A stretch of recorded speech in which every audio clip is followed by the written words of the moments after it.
Hello et bienvenue dans Wedding Divan, le podcast dédié aux pros du mariage. Je suis Magali Zarka, formatrice du Wedding Gang, officiante de cérémonie laïque et ancienne wedding planner avec plus de 100 mariages à mon actif. Si tu es entrepreneur dans le milieu du mariage ou que tu souhaites te lancer, ce podcast est fait pour toi. Comment réussir, comment se démarquer et surtout, comment durer dans le mariage? Autant de questions auxquelles nous répondrons ici via des interviews sans tabou de prestataires de mariage ou qui peuvent t'aider à améliorer ton business. On y abordera leur parcours, leurs réussites et leurs erreurs aussi parfois. Je partagerai également avec toi tous mes conseils, astuces et outils pour te donner un accès direct à la réussite dans le Wedding World. Allez, pose-toi dans ton canapé, écoute-nous dans ta voiture ou même en faisant la vaisselle et surtout, abonne-toi pour ne manquer aucun épisode. Hello le gang, j'espère que tu vas bien. Aujourd'hui, je te propose de retrouver Dalal Shoher dans ce nouvel épisode de Wedding Divan, une interview qui m'a beaucoup touchée et où on s'est trouvé beaucoup de points communs avec Dalal. Le sujet du jour, être sensible en tant que photographe, force ou faiblesse? Allez, c'est parti. Hello Dalal, bienvenue dans Wedding Divan. Eh ben, merci de m'accueillir. Je suis ravie. Moi aussi, ça fait longtemps qu'on avait dit qu'on allait faire ce podcast et qu'on l'a pas fait. C'est vrai, carrément. Bon, vaut mieux tard que jamais, comme on dit. C'est maintenant. C'est now. Bon, on a pas mal rigolé en off parce qu'on se connaît presque pas, toi et moi, finalement. C'est vrai. Et du coup, je te demandais comment on dit ton prénom. Eh ben, comme il s'écrit, Dalal. Voilà. Et tu me disais qu'il y a beaucoup de gens qui t'appellent Dalalé. Oui. Raconte-moi ça. Oui, c'est très récurrent. J'ai beaucoup de gens qui m'appellent Dalalé ou bien même qui pensent que c'est pas mon prénom, que c'est un pseudo. Mais c'est bien mon prénom et du coup, voilà, c'est mon prénom. Et comme c'est pas commun, bah, y a beaucoup de gens qui pensent voilà, que c'est un pseudo et qui sans cesse m'appellent Dalalé. Voilà. Et du coup, ça vient d'où, Dalal? Et ben écoute, je suis d'origine égyptienne. J'ai donc un papa égyptien et une maman française. Et donc mon prénom est un prénom égyptien. Trop bien. Ouais. Moi aussi, je l'aime beaucoup. J'ai mis énormément de temps à assumer mon prénom. Quand j'étais ado, qu'on me demandait mon prénom, comme j'en avais ras-le-bol, parce qu'en fait, à chaque fois qu'on me demande comment je m'appelle et que je dis mon prénom, comme c'est évidemment un prénom que personne connaît, on me dit toujours « Hein? Quoi? Comment? Dalal. Hein? » C'est insupportable. Et quand j'étais jeune, aujourd'hui, j'assume de le répéter, j'adore mon prénom. Mais quand j'étais plus jeune, ça a été très compliqué. Donc, en fait, je disais aux gens que je m'appelais Manon. Sérieux? Ouais, je te jure. En plus, je sais même pas pourquoi Manon. Mais c'était un prénom à l'époque, je sais pas. Quand j'étais ado, je devais adorer ce prénom. J'en sais rien. En fait, je m'appelle Manon. Pour les gens que je savais que j'allais pas revoir, évidemment. Hein. Incroyable. Après, les autres, évidemment, je faisais un effort. Les gens me connaissaient. Donc, Bon, maintenant, tu peux dire... Bon, alors, concentre-toi, c'est pas un prénom commun. C'est ça. Je ne te le répéterai pas. Tiens-toi bien, si tu veux, je te l'écris. Dalal. C'est ça. C'est ça. Mais alors, du coup, ils le retiennent pas. Mais pas du tout. D'où le dalalé fréquemment. Des fois, j'abandonne, je réponds oui. Mais je suis sûre même, tu vois, je sais pas si des mariés écouteront ce podcast, mais il y en a qui vont se reconnaître, c'est évident. Oups. Non, mais c'est pas grave, j'assume. Je suis très proche de mes mariés, donc j'assume. C'est pas grave. Trop bien, en tout cas, de commencer par ça, parce que on commence par un truc hyper perso, finalement. Ouais, grave. Et j'adore. Et souvent, les gens vont se dire, tu sais, moi, j'aime pas partager des trucs perso de moi, tu vois, sur moi. Et en fait, ça, c'est un truc qui est hyper, tu vois, hyper perso et en même temps que tu peux partager sur les réseaux parce que, c'est quand même ton prénom. C'est ça. Et ça peut créer déjà le lien, tu vois, de rigoler sur ça et tu vois. Ouais. J'adore. C'est vrai. Bon, Dalal, du coup, c'est quoi ton parcours? Alors, moi, mon parcours, je pense que c'est pas du tout un parcours entre guillemets atypique. J'imagine que on est très nombreux dans ce cas-là parmi les photographes vidéastes. Donc, je ne suis pas diplômée de photographie, je suis totalement autodidacte. Mon parcours, en fait, je suis rentrée dans le monde du travail hyper jeune. Parce que voilà, la vie a fait que j'ai pas fait de longues études. J'ai commencé à travailler à l'âge de 18 ans. Donc j'ai commencé en tant que vendeuse, je vendais du chocolat à Jeff de Bruges. Je suis vite partie parce que les kilos c'était horrible. J'ai dit non, en fait, ça va pas être possible. La nana vendait du chocolat mais en bouffait la moitié, tu vois. Ah bravo. Voilà. Donc employé du mois. Ouais, complètement. Ne m'engagez pas, c'est à perte. Je crois que t'es pas la première à me dire ça dans le podcast. Il y en a une autre qui était allée chez Jeff de Bruges. C'est vrai? Moi, c'est mon tout premier job, c'est Jeff de Bruges. Ensuite, j'ai bossé un petit peu pour mon père, parce que mon père, c'était un entrepreneur dans la restauration. Donc, j'ai travaillé un petit peu en restauration, j'ai aidé mon papa. Et puis ensuite, j'ai travaillé très très longtemps dans la vente et bizarrement, mais ça n'a aucun lien, mais j'ai été vendeuse en boutique photo, donc je faisais des développements et tout ça. Mais à cette époque-là, j'avais aucun lien particulier avec la photo. C'est pas quelque chose qui m'attirait forcément. Je trouvais ça cool, mais voilà, sans plus quoi, comme tout autre domaine quoi. Et ensuite, je suis partie et j'ai eu mes enfants aussi. Donc voilà, j'ai eu 3 enfants. Et pendant la période où j'ai eu mes enfants, j'ai été assistante commerciale dans l'optique. Donc l'optique, on va dire entre guillemets, c'est un petit peu lié quand même à la photo, mais c'est vraiment dans l'aspect technique en fait, parce que l'œil fonctionne un petit peu comme l'appareil photo, on va se dire ça comme ça. Et donc du coup, j'ai été amenée vers la photographie. C'est là du coup, comme tu disais tout à l'heure, on n'aime pas trop dire des trucs hyper perso. Là, moi en fait, c'est pile dans le sujet quoi. C'est ce qui m'a amenée à la photographie. C'est quand même très très très très personnel. Et du coup, c'est le décès de mon papa. En plus, c'est d'où ma sensibilité aussi liée à la photographie. Enfin voilà. Donc mon père décède et en vidant la maison, je me retrouve face à une multitude. Je savais même pas qu'il avait autant de photos de notre vie en fait. Donc je me retrouve face à un carton de photos pêle-mêle comme ça et en fait je sais pas, c'est très bizarre parce que j'ai pas y a rien qui j'ai pas eu un espèce de parcours en me disant je me pose, je réfléchis à ce que je vais faire, pas du tout. C'est-à-dire qu'à cette époque-là, quand mon père décède, je suis toujours assistante commerciale dans l'optique. Et suite au décès de mon père, en fait, je me fais virer. Mais je me fais virer salement, justement, par rapport au décès de mon père.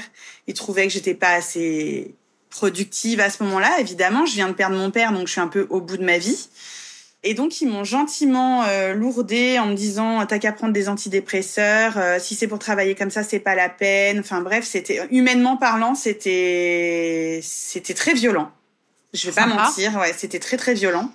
Et donc, du coup, après 8 ans pour cette boîte, je me suis retrouvée au chômage. Et donc, voilà, on arrive à vendre la maison de mon père, on est là avec toutes les photos. Et en fait, quand je me suis retrouvée face à toutes ces photos, je sais pas, j'ai eu un espèce de truc, un espèce de ressenti en moi qui, en fait, je me suis dit, il faut que je fasse quelque chose de ma vie, quelque chose que j'aime, quelque chose qui me parle. Et en fait, j'avais pas la réponse forcément dans ces photos, mais j'avais un peu aussi ce chemin de mon père qui était entrepreneur, qui a toujours travaillé pour lui. Faut savoir que mon père, il est né en Égypte, il a travaillé à 6 ans dans les champs de coton, donc il avait une famille très pauvre. Et quand il est arrivé en France, il a tout fait tout seul en fait.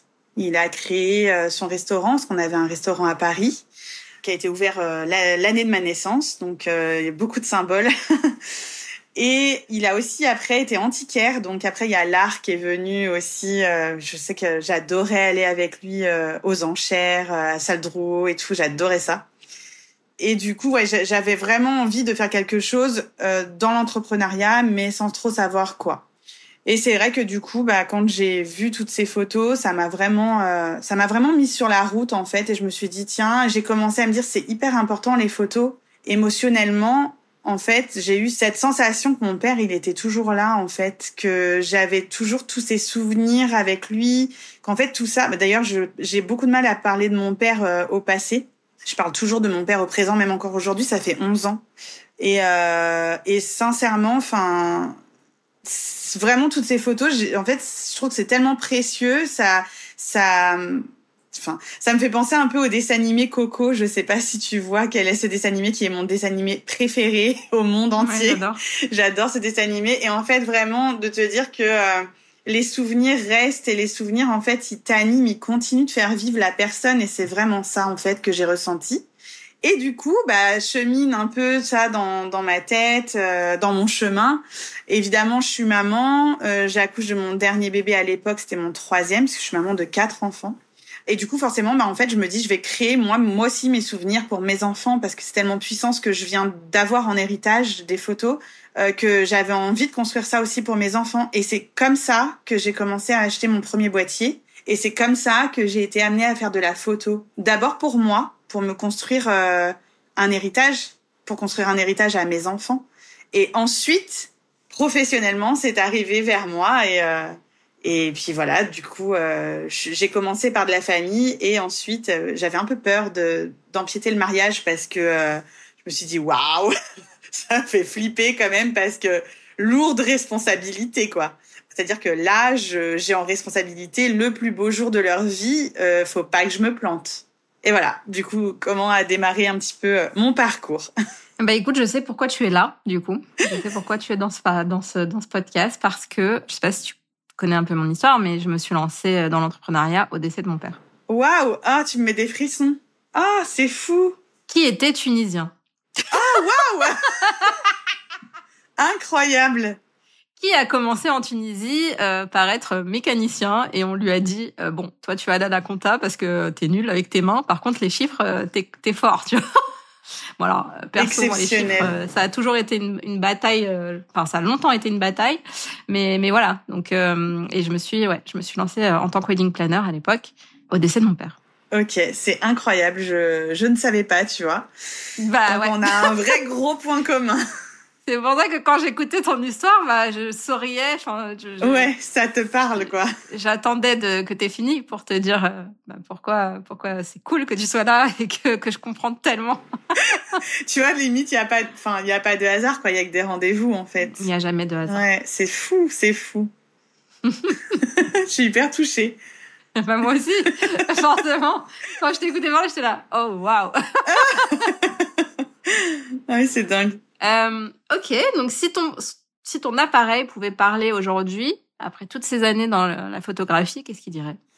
Je pense qu'en premier lieu, il dirait waouh, on en a fait du chemin, dis donc. Des souvenirs. Ouais. Je pense qu'il dirait ça, que vraiment, ouais, on a fait beaucoup de chemin.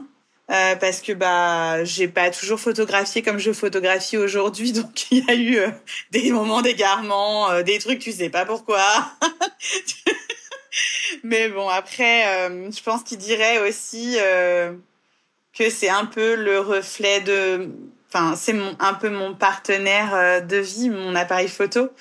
Donc c'est un petit peu le reflet de mon cœur entre guillemets. Ouais, qu'est-ce que mon appareil photo me dirait à moi, c'est ça? Ou qu'est-ce qu'il nous dirait à nous? Les deux.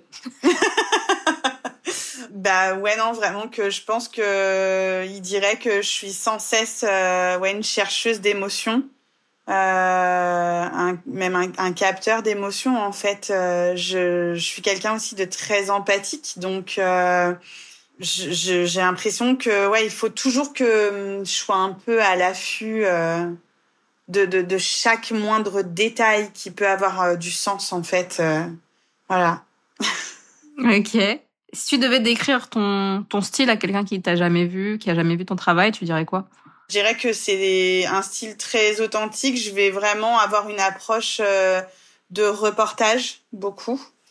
Avec quand même une pointe d'esthétisme aussi. Je vais aller chercher vraiment les détails, les jeux d'ombre, de lumière. J'ai un style un peu... J'aime plus trop dire clair-obscur parce que voilà, mais c'est vrai que j'aime les images qui ont du relief. Je sais pas si je me fais comprendre, mais j'aime pas quand c'est plat. Dans tout, c'est-à-dire dans la vie complète, du coup quand c'est plat, ça me convient pas, et donc du coup dans ma façon de photographier, je vais vraiment aller chercher du relief un peu partout. déjà avec les ombres et les lumières, mais aussi avec les émotions. Quelque chose de fort, de puissant, d'authentique et de naturel. Ok. Et tu parlais de ta sensibilité tout à l'heure. Est-ce que pour toi, la sensibilité dans ce métier, c'est une force ? Sincèrement, je pense que oui. Longtemps, très très longtemps, ma sensibilité, ça a été un sujet familial. C'est-à-dire que je refais référence à mon papa qui m'a toujours dit faut pas pleurer, faut pas montrer tes faiblesses, il faut entre guillemets un peu cacher tes émotions, tout ça. Et aujourd'hui, je fais tout l'inverse. Donc longtemps, j'ai cru que ma sensibilité, ça allait être un frein. Je pense même qu'au tout début de ma vie d'adulte, avant de trouver ma voie, je pense que je freinais beaucoup ma sensibilité. J'ai même été voir une sophrologue pour faire une espèce de thérapie pour contrôler cette sensibilité parce que c'était trop. Parce que c'était trop et que j'arrivais pas à la gérer. Aujourd'hui, je la gère beaucoup plus facilement. Je pense que j'ai beaucoup travaillé sur moi aussi. Mais c'était trop pour qui ? Je pense que c'était trop pour tous. Pour toi aussi ? Je pense que c'était trop. Je pense que c'était trop pour moi aussi. Je me laisse très facilement submerger par mes émotions. Je peux très vite être débordée par mes émotions. Et je me suis vite rendu compte, de par mon métier, parce que j'en vivais beaucoup des émotions fortes, justement, que oui, c'est bien d'être sensible, mais il faut pas non plus être complètement inondé par ça, parce que du coup, tu peux plus rien gérer, quoi. Donc c'était vraiment pas possible de faire ça. Par contre, je trouve que vraiment la sensibilité, ça me permet de me connecter aux émotions des couples que j'accompagne. Ça me permet de les comprendre. Moi, j'aime beaucoup aussi les moments intimes. Et je pense que si j'avais pas autant de sensibilité, les moments d'intimité avec le couple, j'aurais pas ce même rapport en fait avec eux. Et je pense sincèrement que c'est un atout. En tout cas, je m'en sers beaucoup dans mon travail. Oui, clairement. Mais quand j'étais officiante, je disais toujours à mes mariés, moi, je pleure beaucoup aux cérémonies. Ouais, grave. C'est normal, en fait. C'est ça. C'est normal. C'est pas normal, mais si vous voulez pas quelqu'un d'émotif, me prenez pas. Ouais, moi, je le dis aussi. Je dis souvent à mes mariés, vous inquiétez pas, il est possible que je pleure, c'est normal. Mais je veux juste pas être en sanglots derrière mon boîtier, c'est pas possible, tu vois. Oui. Il y a un minimum, et puis un minimum de professionnalisme. Mais c'est vrai que, non, parce que moi, quand je me laisse submerger, t'as pas vu, c'est pour ça que... Oui, j'ai levé les yeux au ciel en disant, j'ai levé plutôt les épaules en disant, c'est pas le problème, tu vois. Mais oui, si ça sanglote un peu trop, c'est sûr que... Ouais, après, non, on peut vraiment, faire des belles photos. C'est ça, exactement. Non, c'est... Ouais, pour moi, c'est un atout, De toute façon, c'est ce que je suis, donc je peux pas faire semblant d'être quelqu'un d'autre de toute façon. Donc, en fait, on me prend comme je suis, on m'aime comme je suis, ou bien on ne me choisit pas, en fait. Et tu dirais que ton style, il est né de ta sensibilité ou que t'as construit ça petit à petit ? Je pense que c'est un mélange des deux, en fait. Je pense que déjà, de base, c'est quelque chose qui est là, mais ça s'est transformé au fil du temps. Je pense que petit à petit, j'ai construit autour de ma sensibilité, c'est-à-dire qu'elle est déjà là, c'est elle qui me guide sur ma façon de travailler. Mais c'est vrai que je la construis au fil du temps, en fait. Mes images, elles étaient pas comme elles sont aujourd'hui avant. Donc je pense que voilà, il y avait cette sensibilité de base, mais que j'ai construit au fur et à mesure du temps, des gens que je rencontre, des parcours, des histoires que je raconte. En fait, ça vient allumer des petites choses en moi à chaque fois un peu plus. Je pense que vraiment, ça me nourrit aussi beaucoup. Et du coup, le fait de me nourrir, je suis encore plus généreuse avec cette sensibilité que je retranscris dans mes images. Je vois bien. Ok. Est-ce que tu as un rituel avant reportage ou avant séance ? Tu fais quoi ? Tu fais des mariages ? Tu fais... Ouais, alors je fais des mariages. Après, c'est vrai que ma spécialité, c'est plutôt la maternité.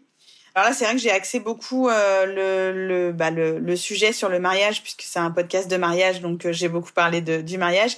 Mais c'est vrai que ma spécialité de base, ça reste la maternité intimiste. Donc c'est vraiment ça qui m'anime au plus profond de mes entrailles. Mais voilà, je fais du mariage et je fais aussi de la maternité. Je me souviens plus de ta question, du coup, c'était... Est-ce que tu as un rituel avant reportage ou c'est... Oui, j'ai des rituels, évidemment. Alors déjà, alors tu veux dire avant séance ou avant mariage? Les deux. Parce que je pense que j'ai des rituels un peu différents. Oui et non, en vrai. Je suis en train de réfléchir. Pas tant que ça. Vraiment, moi, ce qui est très, très, très, très important pour moi, avant de partir en séance ou en mariage, je vais faire approximativement la même chose.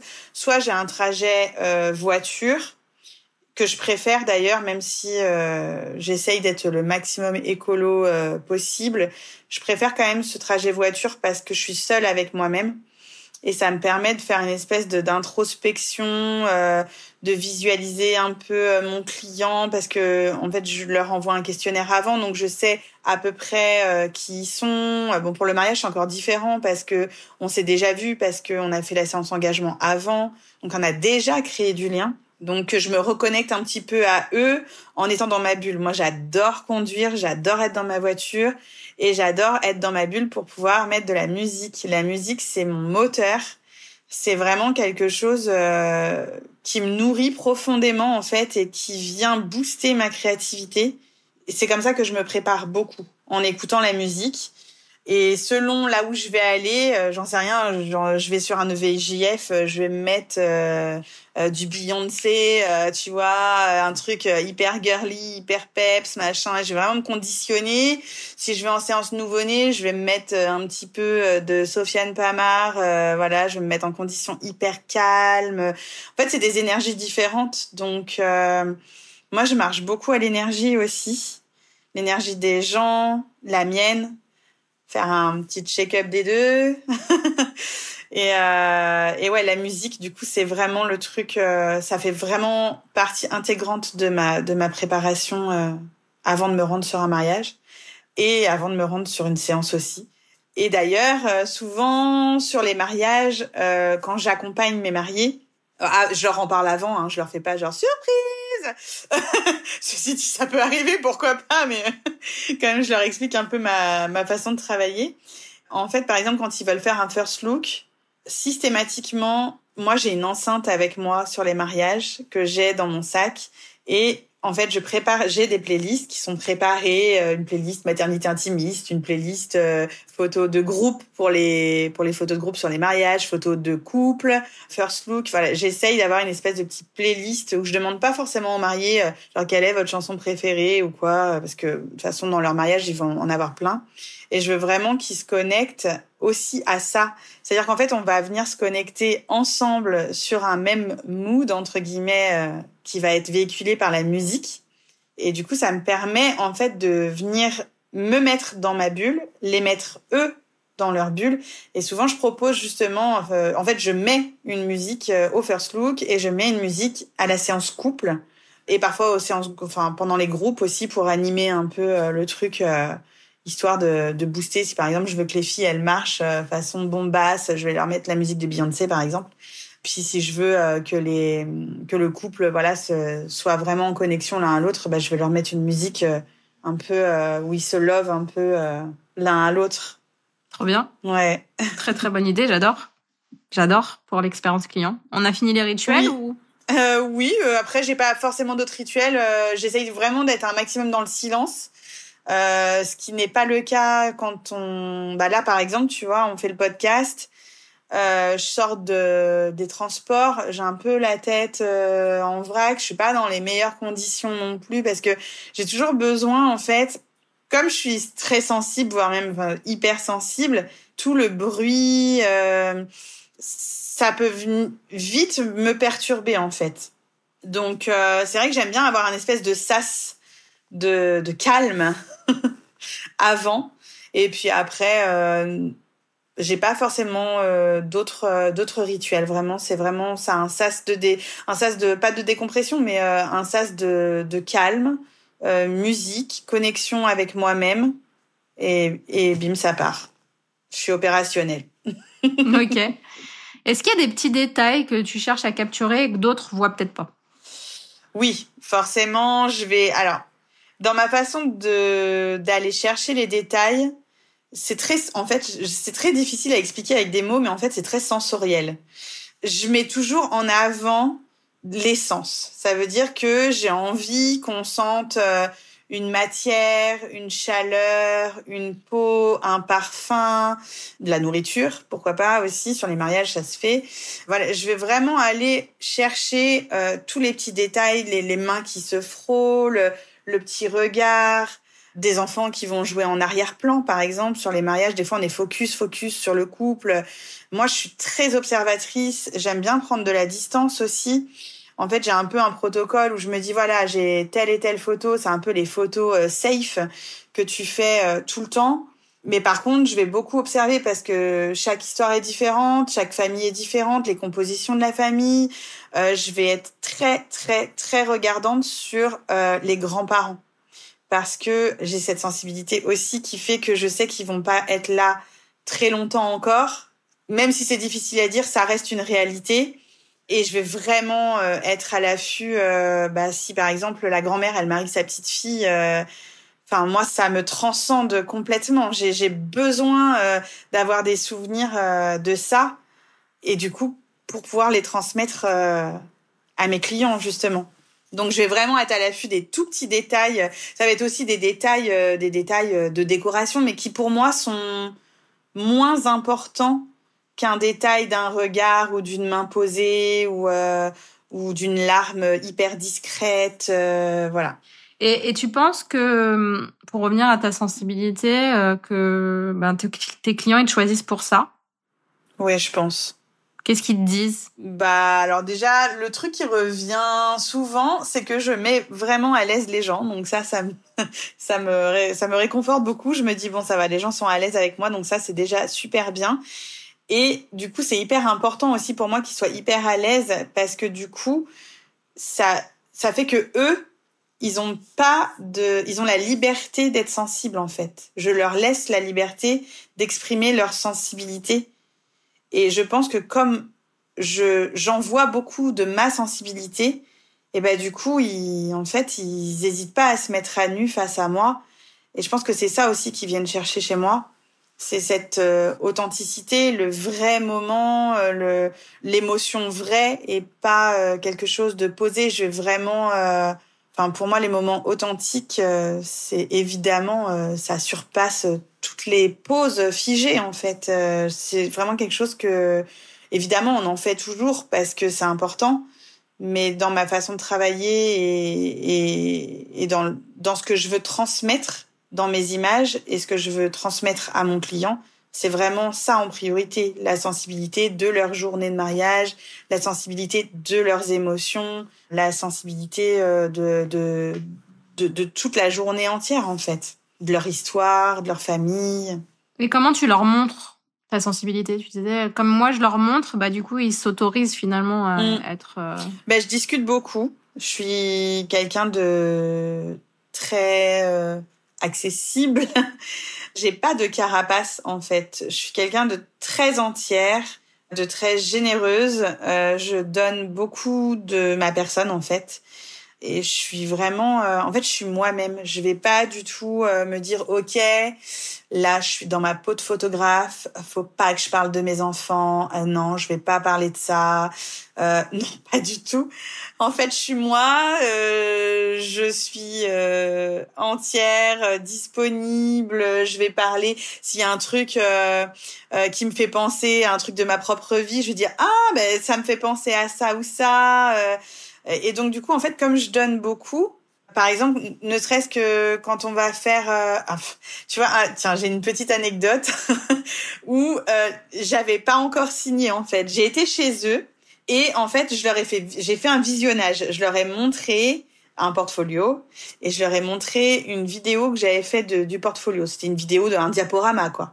Et en fait...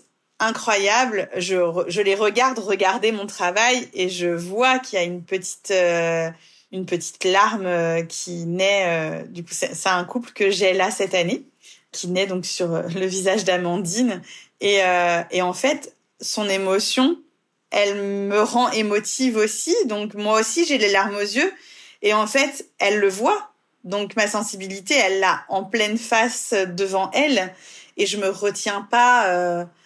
Je me dis, on vit le moment, on triche pas. C'est ce qui se passe là actuellement. Elle a une émotion, son émotion m'en déclenche une autre. Pourquoi la cacher en fait Et du coup, on a fini à pleurer. Même Franck, du coup, le futur marié, a pleuré aussi. C'était lunaire, voilà. C'était lunaire, c'était marrant. Mais c'était beau en fait, c'était super beau. Et évidemment, j'ai signé, donc j'étais ravie. Mais quand je suis partie, ils m'ont pas dit « Ok, on signe tout de suite ». Ils m'ont rappelé après pour me le dire.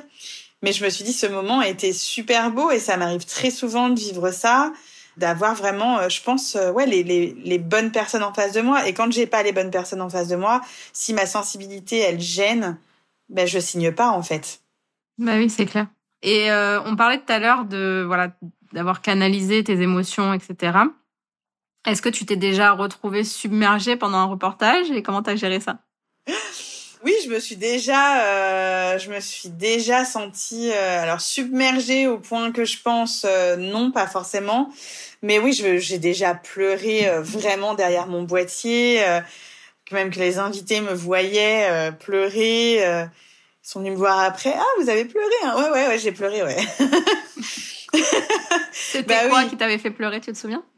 Souvent, c'est les cérémonies qui me font pleurer. Souvent, c'est les cérémonies laïques qui me font pleurer parce que, ouais, grave. Non, mais en fait, il y a tellement d'émotions, de choses qui se disent. Et en fait, je me dis que ce moment, j'ai quand même cette sensation. En plus, je me suis moi-même mariée là en 2024. Et du coup, je l'ai vécu dans l'autre côté. Et j'ai vraiment cette sensation qu'en fait, c'est le moment où on se dit tout sans filtre. Et je trouve ça mais hyper beau parce que souvent, en fait, les mariés reçoivent tellement d'amour de leurs proches, tellement de mots qui les touchent que forcément, moi, ça me touche parce que, en plus, j'en découvre un peu plus parce que même si on a beaucoup d'échanges, moi, je connais pas leur vie par cœur, je connais pas les liens qu'ils ont avec tel et tel invité. Et parfois, à ce moment-là, on découvre aussi une autre facette de leur histoire. Et on se dit, waouh, non mais incroyable, mais c'est tellement touchant que là, la fontaine jaillit. Et oui, mais tu sais que moi, même en connaissant les discours, en tant qu'officiante, je pleurais. Je pleurais déjà en les lisant. Tu m'étonnes. Et en les écoutant, c'était encore plus, parce que je regarde les visages des mariés au moment où il y a les discours, tu vois. Donc c'est encore plus touchant parce que tu vois leur visage et tu te dis, waouh. C'est ça, moi c'est souvent comme ça aussi. Je regarde les mariés, mais je regarde aussi les autres. Et tu vois aussi qu'il y a beaucoup de gens qui pleurent. C'est hyper touchant. Après, du coup, j'arrive quand même à me canaliser, à prendre un peu plus de recul. Et quand je sens que l'émotion est trop forte, en fait, je reviens à la technique. Tu sais, à me dire, alors attends, là, il faut que je fasse ci, il faut que je fasse ça, mon cadrage. Genre, j'essaye de revenir dans un truc hyper terre à terre. Pour me dire, ok, l'émotion, elle était là, tu l'as vécue, c'est bien, mais recentre-toi sur ton job. Faut quand même, que j'oublie pas ce pourquoi je suis venue sur ce mariage. C'est clair. Si tu devais donner un conseil à une personne qui se lance dans le mariage, alors pas forcément photographe, mais voilà, dans le mariage, et qui se dit, non mais moi je suis trop sensible, tu lui dirais quoi? Je lui dirais, c'est bien. Justement. C'est une force. Je dirais vraiment ça. Je dirais surtout garde ta sensibilité, apprends à la développer de façon saine, apprends à la communiquer, apprends à la partager et du coup forcément t'attireras des personnes qui ont les mêmes valeurs que toi. Exact. On survalide. Double check. Ouais. Ok, merci beaucoup Dalal. C'était un plaisir de t'avoir et de te découvrir. Parce que, encore une fois, je te connaissais pas personnellement. Je connaissais ton travail, mais pas toi. Et merci beaucoup de m'avoir invité. Ah, c'est très gentil. C'est un truc qui revient très souvent. On me dit tout le temps ça. Et c'est marrant parce que moi, je le vois pas forcément, mais on me dit vraiment ça. Mais ça me touche. Merci beaucoup. J'ai hâte de partager cet épisode. Merci beaucoup. Merci à toi de m'avoir invité. Bye. Bye. Et voilà le gang, j'espère que cet épisode t'aura plu autant qu'à moi. Si c'est le cas, partage-le sur Insta en nous taguant, ça nous fera trop plaisir. Et si tu veux m'aider à faire connaître le Wedding Divan, le bon moyen, c'est de me laisser 5 étoiles et un avis sur Apple Podcast ou Spotify. Un immense merci à toi et à très vite pour le prochain épisode.